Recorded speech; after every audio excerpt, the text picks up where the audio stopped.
the part I was looking forward to the most. we know. Well, Justin, congratulations. I thought you had a great post-fight speech where you talked about just how much you appreciate the life you live and the opportunity. But can you put into words what it means to have that gold belt again, to be at the top of the sport? Not yet. Not right now. I mean, it's so hard to. I haven't stopped since I got out of that cage. They've been running me around. Thank God I have Knobs because she is the fastest caretaker the UFC has. So I call her a handler. She's handling me well. I love it. Listen, all leading up to this, you never downplayed how tough you thought Patty would be, right? But surely you never thought it was going to be like that. I mean, did you envision a scenario where he goes toe-to-toe and has a Justin Gaethje fight with Justin Gaethje? Yeah, I did. I mean, that was his only choice. And I knew he wasn't going to quit. He's not a quitter. I've never seen him quit, never seen him give up. And luckily, I found some success early. You know, like I said, I was going to have to steal some momentum, and he was very confident, and I had to take that early. And, you know, the moment I stepped in there, he didn't take his eyes off me. That was me not too long ago. And I guess I was Eddie Alvarez, here to teach him a lesson. Yeah. Same thing he did to me. He did try a couple takedown attempts, a couple foot sweeps in the clinch, things like that. I mean, so he did attempt to get the fight to the ground. But did you expect him, or were you the whole time, were you expecting him to pivot his strategy and just, like, sell out for the takedown and try to get you down? Yeah, I mean, but I deserve some credit for stopping that from happening. I mean, there's no doubt he wanted to get it there. But half of wrestling is stopping people from taking you down, and that's what I was best at. And so luckily I was successful tonight from keeping him there. I thought I grappled well. I was in his guard, in his guard a little bit, past his guard, landed some huge shots. Pretty sure I sliced his face open with a couple elbows. Felt amazing. So yeah, like I said before, since Oliveira choked me out, I've been putting a lot of work in, and it sucks that it's part of the sport, but I have to do it. Yeah. I thought it was great that you gave him some credit to his tagline that Scousers don't get knocked out. But, I mean, as you're hurting him multiple times over there, like, do you start to get frustrated at all? Or, like, what do I got to do here? No. I just got to stay in it. You know, my coaches do a good job at keeping me focused and keeping me in the fight. But I've been here. I've done it too many times to try to think that it's over or he's quitting. I knew, I could feel that this guy was trying to hurt me the whole time. And if I took my foot off the pedal for a second, he was on my ass. And he did a good job up to the last second. I really wanted to finish him, but I loved teaching him a lot. He said my face was not going to look the same after the fight, and his would look the exact same. So as soon as it was over, I was like, well, look at your face, motherfucker. It does not look the same. So for him to, and he's going to learn from this. You cannot have that mentality when you come in there. He needs to accept the worst possible outcome, and that's how you perform the best, when the pressure is the highest. And I learned that early, and it's such a crazy sport. So anything can happen any moment. You just got to bet on yourself, and tonight I bet on me, not literally, but figuratively. And clarify. It's just what we're doing. Yeah. I know you don't care about betting lines, but you that have proven yourself over and over and over in this sport to be the underdog. Does that shock you? And I mean, like, what do you think it is that people continue to doubt you despite how many times you've come out here and done stuff like this? I don't know. It's hard to explain. But if you're with me the whole time, we're fucking up. I'll tell you that right now. I'm 9-2 as an underdog. But I've said it, I don't think people understand what I'm doing in there. I've said it from before I even got to the UFC. There is a method to the madness. It looks like absolute chaos, but it's less than seconds, less than inches. And my coach taught me how to be great in those areas. Yeah. I'm sure the adrenaline's still flowing a little bit, but do you have an update on physically, like, how you feel? Like, are you going to need some time off? Is there possibly anything broken after a fight like that? I definitely need some time off. He fucking rocked my brain a couple times, and the only thing we have over the more dangerous sports, which is boxing and football, is we get to take time, and so I will do that. But the White House is in June, and I represent this country. I represented it tonight, and I hope to be obviously. Look at the position and opportunity they just gave me here. There's no way they're keeping me off that card unless I'm dead. Last thing for me, Dana was here earlier, and he said, look, I think the unification fight is next. The Ilya won't fight anybody else. Like, do you have a message for Ilya if that's the next fight? Can't wait. It's what I got here for. That's what we do. And, of course, that's what I believe the next fight is, unless he's not back. Listen, given how popular Ilya's become and just the method of victory he's had and your style of fighting, and add those two to the White House, how big do you think that fight could be between you two? I mean, if I had any bit of a personality, it'd be fucking huge. But I just can't. I can't lie. I can't exaggerate. It's what I do. It's who I am. It's who my parents taught me to be. But, I mean, there's no doubt it'll be the best, one of the best fights that they could definitely put on. It'll be for an undisputed belt, and I think they want to have 6 or 7, whatever. They want to have as many as possible. So if he's not back by then, they will strip him, and I will be undisputed, and then I'll fight for the belt on there and defend it. And then just last one, given all the comments from both the media and the fans leading up to this on Fight Week, and Patty saying the stuff about how your face isn't going to look the same, and then you even coming up here saying, like, not bad for an old guy, is this the most satisfying win you've had in your career, just based on everything leading up to it and then the outcome? Yeah, I mean, I said it on the stage last night at weigh-ins. I was like, this is the biggest fight of my life, and because it's the next one. And now it's past, and the next one's going to be the biggest fight of my life. And that's just how this sport works. That's how I work. It's so difficult to do this because there is no making everybody happy. You're always going to piss people off. And, I read comments, and it's like, you motherfuckers. Like, I didn't even mean that. And then everyone takes everything out of context. And there's just no making everybody happy. So I'm just so happy to have the people around me that I do. And I know that I make them happy. And yeah, this is such a crazy ride. Such a crazy sport. Most exciting sport in the world. And I love it. Justin, how close did you think you were to finishing that in the first round? I have no idea. Can't wait to watch. I really don't. I mean, he was hurt, and I was like, what is happening? I didn't even know. I don't know. I even asked coaches, like, what did I hurt him with? I don't know what I hurt him with in the first round. He was very hurt. And I didn't recognize it until he found the fence, and reached for the fence with both hands. And I was like, what the fuck is going on? But that's how fast it is. I was like, I want to finish this motherfucker right now, but I didn't want to take too many chances and put myself in bad position and get knocked out so that the world can shit on me. So it's a crazy game. A little bit later in the first round, you had him backed against the cage. You were talking to him. I don't know if you remember. In the first round? Yeah, I don't remember if you remember that at all, or if you know what you said. I don't think it was the first round. I think it might have been the fourth round. I need him in the leg. I was kneeing him hard in the leg. And he said, you need me in the nuts. And that's really the only thing I remember from the fight. I was like, come on, bro. Don't be a bitch. Stay in the fight. You're doing good. I noticed you just used the phrase "bet on yourself." I know I think had a shirt, maybe something like that. Yeah, it says "bet on you." I guess, what does that mean to you? Means everything. I mean, I'm the only one that knows how hard I work. I'm the only one that can trust in the preparation. I'm the only one that understands how special my mind and body is. I know that it's going to do what it needs to do when the time comes. And I've trained it since I was a small child. I've sacrificed everything to be in this position right now. And if I'm going to bet on someone or something, it's going to be on myself, if that's an option. Especially if I'm playing DC on a golf course, I'm betting on me because he sucks. Justin over here. Congrats on the win. I remember last year when you said on social media that you live by the sword and you die by the sword. I think tonight was another great example for that. So how does it feel to continue to do that and keep that on your chest, even at the highest level, when sometimes the odds may be against you? Yeah, it feels great. I said it before, last week in the scrums. I wish you guys could all feel what I felt tonight. The adrenaline, the pressure, because it makes me a better person. Understanding and going through that and facing my fears. There's 1,000 little quotes that you could think, but I mean, it's a crazy ride, and I'm so lucky to have the coaches I do. My wrestling coach, Ben Charrington, from when I was in college, he was my first year I showed up in 2007, was his first year being, part of the team and part of the coaching staff, and he's been on this ride with me the whole time. Luke was there when I showed up to Trevor's gym in 2010.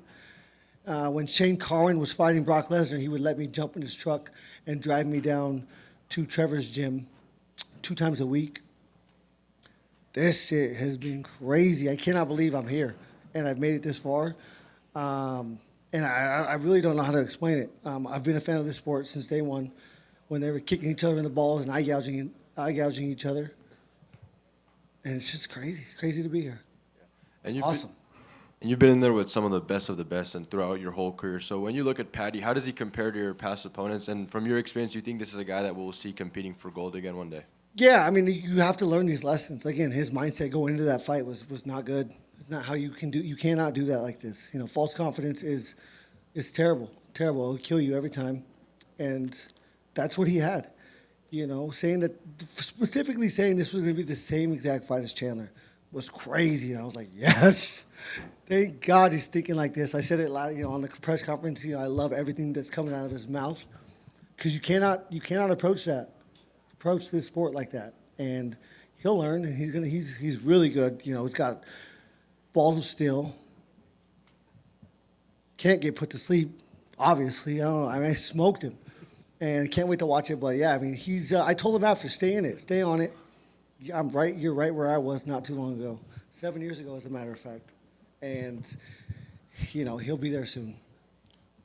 Justin, right here. You are the first two-time interim champion in UFC history. You don't usually get too many second chances, but here you go to a unifier with an undefeated top 3 pound-for-pound fighter. I know he is not Khabib, but what are you taking into this fight with Ilya in terms of lessons and why you're going to make it work this time? Just got to trust the preparation. You know, trust in my coaches, and trust in my skills. You know, I'm here for a reason. I hope it's my destiny, but I don't get to write that, so we'll see. You tied Dustin Poirier and Edson Barboza for the most fight of the nights in UFC history tonight at 10. That's through 15 fights, and they had 30, 32, 31. So. Yeah. No one's been as exciting and as consistent as me ever. Again, I've watched this sport since they were gouging each other in the eyes, kicking each other in the balls, had one boxing glove on, had shoes on, and no one has been as consistent as me and as exciting. And I'm proud of that, you know, and luckily it's just who I am, because I don't try. You know, coming out tonight, I'm like, that was a great fight. It was like the best fight ever. I'm like, what the fuck? Sweet. Can't wait to watch. And it's 100K now, not 50. You got a million now. I love that. Yeah. And we asked Dana in here about, the stuff this week. He asked you what happened. Are you satisfied with your situation with the UFC going forward after the comments earlier this week? Yeah, I mean, I'm very happy right now. I get to fight for the belt next fight. I get to get paid as a champion. And, hopefully I have a good manager and he'll renegotiate my contract. So, yeah, I'm very happy. It's better than losing tonight. I would not have that. You had a lot of success with that front headlock cradle position in this fight. Yeah, I told him in the locker room, I was like, I'm going to be in this position as much as possible because it's perfect. Even if it's north-south when he's on his back, I love being in that position. They can't wrap their legs around me. There's no submissions they can get from there. And I can still punch them. I was landing some big shots there, too. I did it on Fiziev, did it on Chandler. I love being in that position. That's wrestling. I don't think you threw a leg kick till the 4th round. Was that by design? Yeah. Yeah, I wasn't, the only reason Fiziev took me down in the first round is because he caught my kicks, and I wasn't going to allow Paddy to get an easy takedown. And he was chopping my leg up. It was coach's plan. He's like, I don't want to see kicks till 3rd round, 3rd, 4th round, until you have him moving backwards. If he's moving backwards, you can kick him. And yeah, it was a great plan. Congrats, Justin. Thank you. Just right there, congrats of this huge achievement. How important is for you to represent your country? And if we put on the side the BMF title, to be the only man champion as an American in the UFC? Very proud. I mean, honestly, what an experience, this life. I'm so happy to be from this country. I come from 2 hours east. If people have seen the movie Tombstone, 40 miles north of Tombstone is where I grew up, in the middle of the desert, and I can't imagine how happy and proud those people are tonight. But, growing up, you love to represent your mascot at your high school and then your college mascot, and now I get to represent the United States of America, and it is so big for me and so big for, I'm half Mexican, half German. I think it's such a melting pot, and there's so many good people in this country and good, good things. And I love being I love being from here. I love representing. I love the fans that get behind me. They're just so. It's just very hard. Like if there was if we're in France and there's a French guy, they're all behind him. You know, I was getting booed tonight, and it's fucking crazy. I'm like, you son of a bitches. Like, I'm from this country. So it's so hard to represent this country because everyone is from somewhere, you know, and their heritage. But, you know, I'm from here. I was born in Tucson, and I love representing this country. It's huge. And last one for me, you're talking about France. There is a huge bout next week between BSD and Dan Hooker. Can you give me your prediction on this fight for the French audience? Ooh, I have no idea. I had Fares Ziem working with me this whole camp, and he'll be fighting these guys very soon. He's very skilled, very hungry, and he was with me for 6 weeks, the whole camp, 7 weeks, 7 weeks. Won't take my money, paid for everything himself. What an amazing dude. And yeah, he'll be there soon. Thank you very much, guys. Hey, Sean back here. Sorry, Justin back here. Congratulations. I don't Justin. have purple hair. Sorry, was editing. Justin, congratulations. One of the stats, being over 35 and winning a UFC title fight. Obviously, the record isn't in favor of athletes at that mark. At any point, me and Volkanovski, and there has to be heavyweights. They fight forever. I did want to ask this, like, at any point during camp, does that kind of creep into your mind? Like, is this going to be the night? Maybe I feel slower, maybe they feel faster, or how do you combat that at any time? I mean, I tell myself the whole time they're going to be faster, better, stronger, so that I can work. And then I just put the preparation in, trust the process. But I will be done when I feel like my younger self would whoop my ass now. And we're not there. You know, the skills that I've gained working with my coaches over the years, the experience, those are huge factors. And I know I'm 37, but I don't feel 37. I feel great. I feel amazing. I wish I would have knocked him out. So probably lucky I didn't, because I would have done a backflip off the cage. And after those kicks, it would not have been smart. But yeah, I can, I feel great. I feel amazing. Who knows? Going back to last year, it always seemed to be neck and neck. It was either going to be you, Patty, or Armin fighting Ilya. Then obviously the news, Ilya wasn't going to fight early this year. At any point, was it frustrating or just difficult to get that motivation, because it kind of felt like you were right there, and now you have to win one more after already going through all the battles? Was that ever difficult to have to get up for one more challenge before that opportunity? No. I mean, I wanted it to be for a championship. This makes me a champion on paper with the UFC, so I'm very proud of what I accomplished tonight. I'm proud of the opportunity that it's gained me to fight a guy like Ilya. And this is everything I've ever wanted, this chance to write in my last chapter.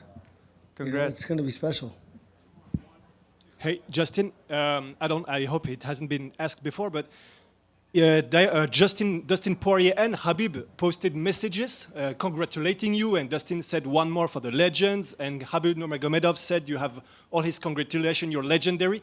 Can you talk a little bit about the brotherhood of the old guard that keeps beating the new and lifting each other up? Yeah, I mean, I think we're 3-1 right now. I freaking ran through the house when Dustin Poirier beat BSD. I beat Fiziev. And I just beat Patty. And Topuria took out Holloway. So I think we're 3-1 right now. I'm very proud of that. I was these young kids. It was not that long ago that everybody I fought was older than me. And now I will never fight someone older than me again. And it happened so fast. And, I mean, you just got to, for all the kids that are thinking about doing this, you got to enjoy the process, because it goes so fast. And it's such an amazing, we obviously, time goes by fast when you're having fun. And so it's been such a great ride. Justin over here, how special is it to share this moment with Kamaru Usman? His whole family's here with you, and you guys have trained together, been through ups and downs. Like, how special is this moment? No, it's great. I had 4 teammates in the building. Corey Sandhagen was here, Carrington Banks was here, Archie Colgan was here, and Kamaru Usman was here. And those are 4 guys that I've put in so much work, blood, sweat, their tears. But it's been great. I mean, there's nothing like having the camaraderie of guys that truly trust in you and believe in you more than you do yourself. And it's actually so much worse when my teammates fight than when I fight, when it comes to nerves and feelings. So they just all need to retire. Congratulations, champ. Thank you.